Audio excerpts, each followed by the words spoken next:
आइए श्रद्धा और सच्चे मन से सुनते हैं मां संतोषी की पावन शुक्रवार व्रत कथा। प्राचीन समय की बात है। एक नगर में एक परिवार रहता था जिसमें 7 भाई और उनकी पत्नियां साथ रहते थे। लेकिन उनमें से सबसे छोटी बहू बहुत ही सरल और सहनशील स्वभाव की थी। घर की बाकी बहुएं आराम से रहती थीं, लेकिन छोटी बहू को हर काम करना पड़ता था और उसे भरपेट भोजन भी नहीं दिया जाता था। उसका पति भी काम की तलाश में घर से दूर चला गया था, जिससे वह और भी अकेली और दुखी हो गई थी। एक दिन उसने कुछ स्त्रियों को मां संतोषी का व्रत करते हुए देखा और उनके पास जाकर इस व्रत के बारे में पूछा। यह व्रत कैसे किया जाता है?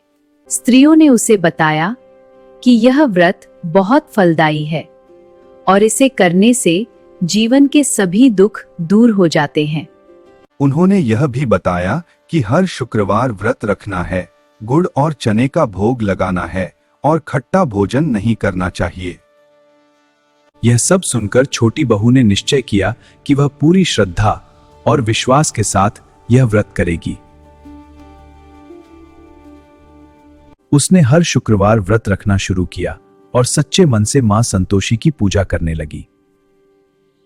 धीरे धीरे उसके जीवन में परिवर्तन आने लगा और उसके मन में शांति और विश्वास बढ़ने लगा। कुछ समय बाद उसका पति भी वापस घर लौट आया और उनके जीवन में फिर से खुशियां आने लगी। लेकिन व्रत के उद्यापन के समय घर के बच्चों ने खट्टा भोजन मांग लिया और अनजाने में नियम टूट गया। इससे मां संतोषी अप्रसन्न हो गई और उनके जीवन में फिर से कठिनाइयां आने लगी। तब छोटी बहू को अपनी गलती का एहसास हुआ और उसने फिर से पूरे नियम और श्रद्धा के साथ व्रत करना शुरू किया। इस बार उसने पूरी सावधानी से व्रत पूरा किया और मां संतोषी उसकी भक्ति से प्रसन्न हो गईं।